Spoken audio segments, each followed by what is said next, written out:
Salut tout le monde, bienvenue pour cette dernière émission de l'année, émission sportive, et on plonge dans le bassin aujourd'hui avec la natation et le water polo, à commencer par Jean-Marc Vaucher. Salut Jean-Marc. Salut. Capitaine des Piranhas, l'équipe donc de water polo du Cercle des nageurs de Nyon qui ressort d'un match éprouvant. On va y revenir dans quelques instants. Avec nous, on le connaît bien, c'est Gaëtan Richard. Salut Gaëtan. Salut. Le responsable natation du Cercle des nageurs de Nyon. Et faut-il encore le présenter, le seul unique Stéphane Ferrer. Salut Stéphane. Bonjour. Le président de la section water polo. Alors on va commencer par ça avec ce match qui s'est passé la semaine dernière, c'était vendredi soir, un match intense, gagné sur le fil du rasoir, 12-13 contre Lausanne. On parle de Ligue nationale B. Et tu me disais, c'est un match, toi tu n'as jamais vécu un match d'une telle intensité à l'extérieur. Oui, un match d'une très très grande intensité dans l'eau au niveau physique, mais aussi au niveau mental. C'était un derby au vrai sens du terme. Donc avec une équipe de Lausanne qui était vraiment très motivée, qui nous attendait donc ce vendredi soir à 21h30, donc un match très tard aussi. Et tout était réuni pour que ce soit un match explosif. Et c'était un match qui a été vraiment magnifique pour les spectateurs, mais aussi pour les joueurs, mais après coup finalement. Oui, évidemment, sur le moment, c'est toujours autre chose. Justement, plutôt que de tourner autour du pot, voyons ce match, le résumé présenté par Joël Brunner. Je vous rappelle le score 12-13. On parle de Ligue nationale B pour la section water polo du Cercle des nageurs de Nyon contre Lausanne. C'était vendredi passé et on continue la discussion juste après. Et encore 12, Patrick Moschberger. Comme entraîneur, Laurent Calvinen. Allez, go. Danilo, c'était un derby ce soir contre Lausanne, un derby très chaud, une ambiance tendue, un score très serré et finalement vous l'avez emporté. C'est quoi votre analyse du match? On n'est pas bien rentré dans le match, mais après avec le match, avec le courant du match, on s'est mis dedans et puis franchement moi je peux que féliciter toute l'équipe parce qu'aujourd'hui c'était une prestation d'équipe et surtout pas une prestation individuelle d'un joueur ou de l'autre, parce que quand il y a certains joueurs qui n'étaient pas présents dans le match, il y a d'autres qui répondaient et puis c'était très bien. Et puis sur la fin, c'est vrai que sur la fin ça s'est enflammé et puis on a fait ce qu'on devait faire. Les deux équipes voulaient vraiment gagner à tout prix et ils ont donné tout ce qu'elles avaient, les tripes. Ils ont sorti les tripes vraiment pour essayer de gagner, de faire leur maximum, et toutes les deux équipes l'ont fait jusqu'au bout. Vous l'avez fait peut-être un petit peu mieux qu'eux parce qu'au final c'est vous qui l'avez emporté malgré être un peu moins bien rentré dans le match et avoir dû revenir pendant toute la partie. Absolument, c'est vrai, mais c'est notre force de caractère. C'est ce qui nous marque vraiment beaucoup cette année, c'est le fait de ne rien lâcher, de se donner jusqu'au bout et au maximum. Et là, vous en avez la preuve ultime. Donc, on était menés tout le temps et puis aux dernières secondes du match, on marque le but décisif. Votre victoire, vous la devez à quoi aujourd'hui? Au mental. Au mental et à notre amitié, à notre respect mutuel dans l'eau. Nos meilleurs joueurs étaient tous sortis et tous les autres ont pris leurs responsabilités et on a joué collectivement jusqu'au bout.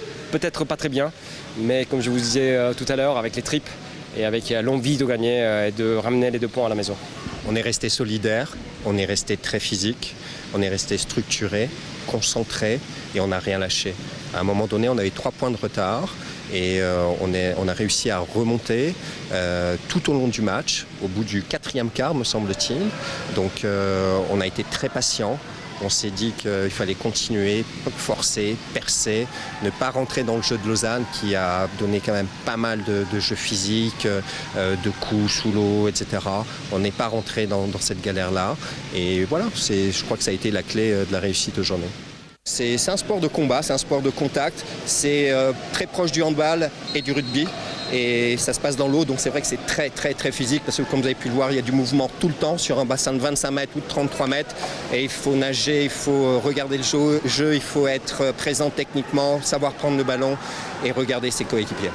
Et puis finalement, un match comme ça dans une salle qui fait du bruit, est-ce que c'est tout le temps le cas? Non, c'est une soirée merveilleuse pour nous. Même si le public était contre nous, mais l'ambiance comme ça nous pousse à vraiment donner tout ce que nous avons. Donc je préfère à la limite un public qui n'est pas un public ami, mais voir des gens à la piscine, ça n'a pas de prix. L'objectif du club, c'est quoi? On souhaite aller au bout de ce championnat et on doit passer par des matchs comme ça, des matchs très très durs.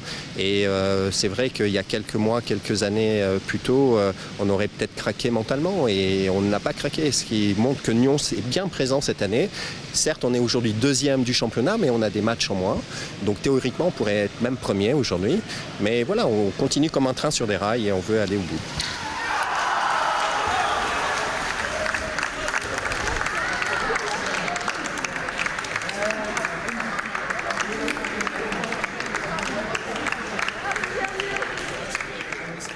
Et voilà pour ce derby contre Lausanne, donc 12-13 à l'extérieur, victoire donc pour le water-polo du Cercle des nageurs de Nyon.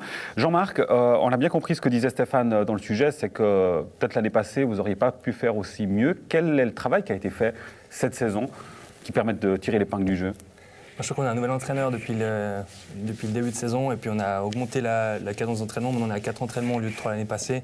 On a mis un entraînement physique en plus. C'est vrai qu'on a 3 joueurs aussi qui sont arrivés de Genève, qui sont des apports qui sont pas négligeables du tout. Et puis on voit aussi vraiment une différence entre les différents joueurs qui s'est réduite, quoi. Donc on a vraiment une homogénéité cette année qu'on n'avait pas les autres années, je pense. Et là, pour ce match, la particularité, c'est aussi qu'il y avait parmi vos meilleurs joueurs qui étaient absents durant le match de vendredi dernier. C'est pas le cas, Stéphane ?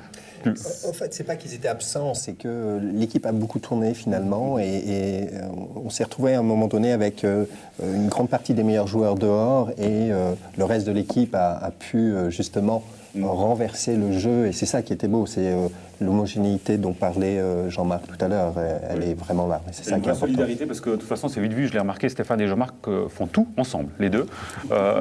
Ils sont inséparables. Presque, bah, évidemment, bien sûr.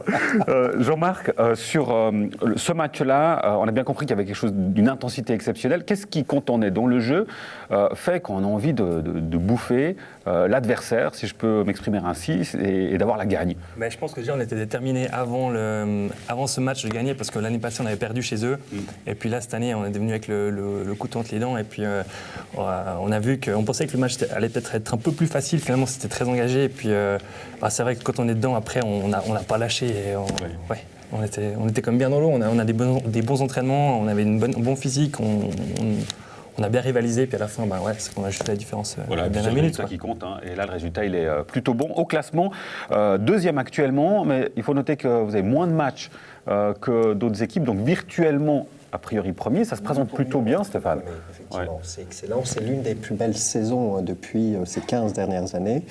Voilà, cette année, comme je l'avais annoncé déjà avant le début de saison, au mois d'août, il fallait compter sur Nyon. On sait maintenant qu'il faut compter sur Nyon. C'est la trêve là, pendant 3 semaines à moins. Le prochain match, c'est le 27 janvier.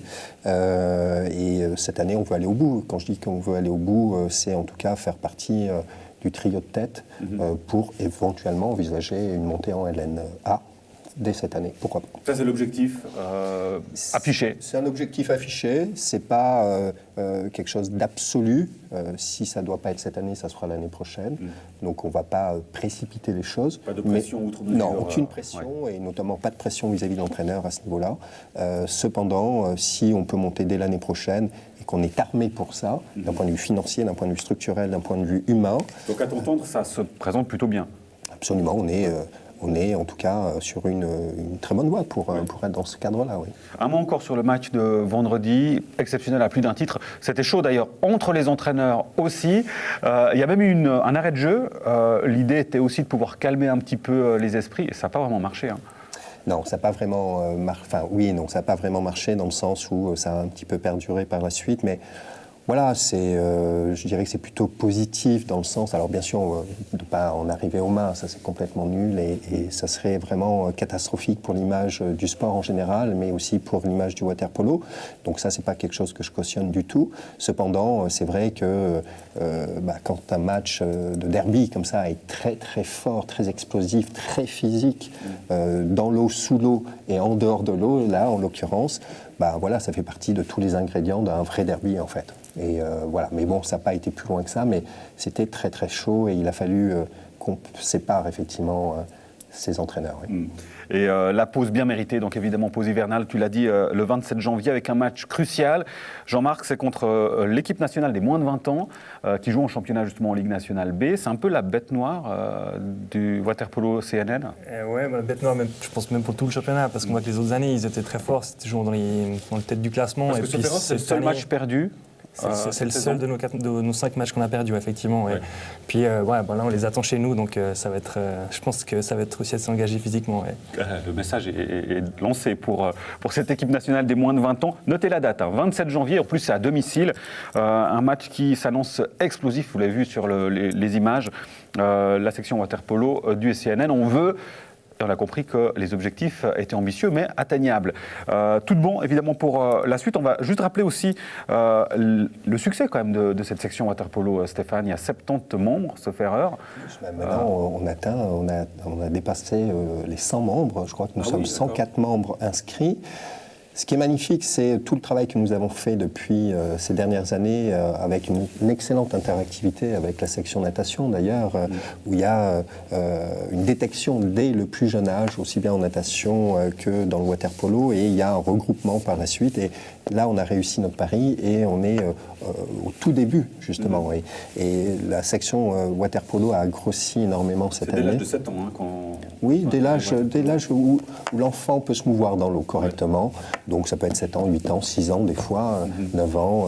Donc il n'y a pas de limite d'âge, c'est assez ouvert en fonction du jeune joueur qui sache nager et se mouvoir dans l'eau. Voilà, et puis s'il y avait encore un doute, le water-polo est un sport qui est quand même très engageant en termes physiques, on l'a bien compris, pas seulement dans les matchs. Un membre de l'équipe, il se reconnaîtra à passer un sale quart d'heure en passant chez vous, Stéphane. Ah, de l'équipe de Nyon Région Télévision. Oui, j'ai un petit souvenir. Je crois qu'il est dans les coulisses. D'ailleurs, il allait en régie, là. Oui, il ne faisait pas le malin ce jour-là, je me rappelle. Et c'était excellent. C'était vraiment une magnifique émission et je pense qu'il s'en souvient encore. Oui, je le confirme, effectivement. Gaëtan, c'est intéressant ce que nous dit Stéphane sur ce travail en commun. Donc, l'idée, c'est de repérer, par exemple, dans d'autres sections du CNN, de se dire, bon, un tel ou une telle est plutôt bonne ou bon pour telle discipline et on va l'orienter, par exemple, pour le water-polo. Alors c'est vrai qu'il faut bien comprendre que l'école de natation du Saguenay Nageurs de Nyon, c'est 800 enfants dans les différentes sections après. Donc on a 200, 300 enfants qui continuent à faire du triathlon, de la natation et du water-polo. Donc là-dessus, il faut que nous, on fasse de la détection pour vraiment les orienter dans le sport qui leur convient le mieux. On a le water-polo, le triathlon, la natation loisir, la natation de compétition, et puis à chacun de choisir en fonction de ses capacités et de ses envies, quoi. Voilà. Il y a le choix, en tout cas, effectivement, au Sac des Nageurs de Nyon. Alors, un mot sur les performances. On va s'intéresser à l'étoile montante, Malika Gobet, incroyable, 13 ans, et elle enchaîne les records. On va donner, par exemple, il y avait les épreuves nationales en petit bassin, c'était fin novembre. 3e rang européen de sa classe d'âge, meilleur chrono de toute l'histoire de la natation suisse dans sa classe d'âge 13-14 ans. Et puis hier, mercredi, c'était la 2e édition du Swim Cup. Lausanne Swim Cup, qui avait lieu donc à Lausanne. Et là, alors non seulement elle a nagé avec la triple médaillée olympique Katinka Osu, mais aussi son meilleur temps sur 50 mètres d'eau. En plus, elle le précise, elle était malade. Ouais, elle n'était pas très en forme cette début de ces 2 semaines, et puis donc on ne savait pas trop où ça allait.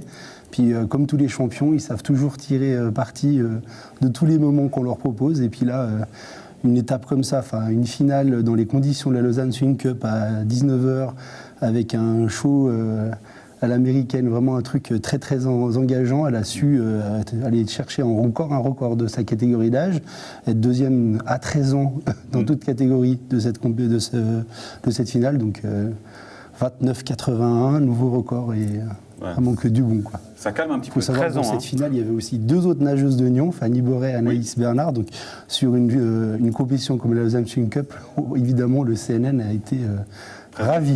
Oui, tu m'étonnes, effectivement. Et puis donc un record à la clé et la présence de Fanny aussi sur le 200 d'eau qui a gagné la finale B. Voilà. Alors ça, effectivement, avec de belles performances, avec une particularité, parce qu'on avait vu pour les épreuves nationales en petit bassin qu'il y avait une petite déception pour Fanny Borer, et c'est lié au petit bassin spécifiquement. Oui, alors c'est vrai qu'elle a vraiment, elle s'exprime beaucoup mieux dans le grand bassin, par rapport à son gabarit, petit gabarit, Elle est beaucoup plus à l'aise sur les grands bassins. Donc le petit bassin, chaque année, c'est un peu une épreuve. On essaye de travailler là-dessus pour que ça soit un petit peu plus facile pour elle la partie de septembre à décembre. Elle a fait des progrès, mais elle reste quand même bien en retrait par rapport aux autres nageuses de sa spécialité. Donc là, elle a juste fait une finale, elle fait 5e, ce qui est déjà pas mal pour elle. Et puis par contre, elle loupe la médaille. Ça faisait déjà 7 championnats où elle ramenait à chaque fois une petite médaille des championnats suisses. Donc ça, c'était quelque chose de positif. Donc c'est vrai que la déception est quand même là pour elle et pour nous aussi. Il y a un élément technique pour le petit bassin. Ce qui est particulièrement compliqué et cruel parfois, c'est les virages. Ah oui. Les virages, les coulées maintenant, puisque ça a été quelque chose qui a été amené dans les années 90 avec des coulées nagées sous l'eau. Et il y en a certains qui sont vraiment très à l'aise dans cette partie de course, d'autres beaucoup moins. Donc Fanny, c'est son cas. Les coulées, c'est quelque chose qu'elle ne maîtrise pas bien et qu'elle travaille depuis maintenant 3-4 ans pour essayer de se rapprocher des meilleurs. Bon, et là, par contre, Malika, c'est vraiment son point fort. Ouais. La partie, voilà, c'est le sprint et la puissance, elle est très, très puissante. C'est vraiment 2 gabarits qui sont complètement opposés et on le voit justement dans les résultats sprint et demi-fond. Ouais. Et, voilà. Et de manière générale, au-delà de Nyon, il y a quand même une hausse du niveau au niveau suisse, ces dernières années, qui est quand même assez impressionnant. Ah oui, c'est très clair. Là, on a 2 jeunes nageurs, donc un Tessinois et un Suisse-Allemand, qui sont très jeunes et qui participent déjà au championnat d'Europe toutes catégories. Donc Noé Ponti et Antonio Djakovic, qui ont encore fait des super résultats hier à la Lausanne Swim Cup. Et puis, avec aussi une nageuse comme Maria Golkova, qui a été 4e au championnat d'Europe la semaine passée. Et puis l'ensemble de l'équipe qui maintenant va titiller des finales, ce qui se voyait plus trop ces dernières années. Donc c'est vraiment un renouveau. Et puis on va nous se servir de ça pour continuer à progresser, quoi. Évidemment. Et puis alors une bonne nouvelle aussi, comme ça on aura bouclé la boucle pour le CNN, c'est la promotion des garçons qui passent en Ligue nationale B. Les filles sont en Ligue nationale A depuis 2 ans maintenant. CNN, nous, on était vraiment un club plutôt filles ces dernières années, avec Fanny, Malika, puis l'équipe qui était en Ligue nationale A. Puis là, on a pu faire une équipe garçon qui a eu aux promotions la chance de monter en Ligue nationale B. Donc on se réjouit de pouvoir avoir les 2 équipes en Ligue nationale. Et puis la Ligue nationale A pour les garçons, ça reste quand même quelque chose d'un peu plus difficile, mais déjà d'être présent en Ligue nationale B, c'est un plus pour notre club. Ça doit être une sacrée fierté, Gaëtan, de voir que finalement c'est le travail de plusieurs années au niveau du club qui commence aujourd'hui à porter ses fruits. Oui, alors sous l'impulsion de notre président actuel, Christian Gaille, on a quand même depuis plusieurs années développé le sport de haut niveau. C'est vrai qu'avant ça, on travaillait plutôt sur le sport de formation. Et donc on avait des bons résultats sur le sport de formation. Puis après, les jeunes devaient partir sur des clubs partenaires, Lausanne Natation, GLM Natation. Et puis donc depuis peu, on a gardé, si je peux dire, les nageurs dans notre club. Et on a pu donc développer ce sport de haut niveau, Ligue nationale, et puis la présence de Fanny sur des podiums nationaux. Donc ça, c'est vrai que c'est un point qui est très très positif et c'est vachement, c'est grisant quand même de plutôt nager à ce niveau-là. Oui, il y a pire comme situation, on est d'accord. Tout à fait. C'est clair. Et pour terminer, une dernière chose, Stéphane, tu parlais de l'objectif de Ligue nationale A en termes d'infrastructure, le bassin. Est-ce que ce sera faisable si l'équipe de water-polo passait en Ligue supérieure ? Oui, ça serait faisable, effectivement, avec ce bassin, notamment à Colovray, et puis ce nouveau bassin au reposoir. Après, je pense que la ville nous suit depuis plusieurs années aussi, elle nous aide beaucoup, le club est derrière nous, donc oui, tout est envisageable au niveau structurel et également au niveau des moyens humains. Il est évident après qu'au niveau financier, ça sera autre chose. Donc ça, c'est vraiment quelque chose sur lequel il faut qu'on travaille et sur lequel nous avons déjà amorcé un travail. Et mais oui, tout est réuni aujourd'hui pour aller de l'avant et je crois que il faut enclencher tout ça, quoi. Et c'est tout le mal, évidemment, qu'on vous souhaite. On note encore cette date, 27 janvier. C'est le prochain match du water-polo section Cercle des nageurs de Nyon à domicile contre l'équipe nationale des moins de 20 ans. C'est la seule équipe contre laquelle les Piranhas ont perdu cette saison.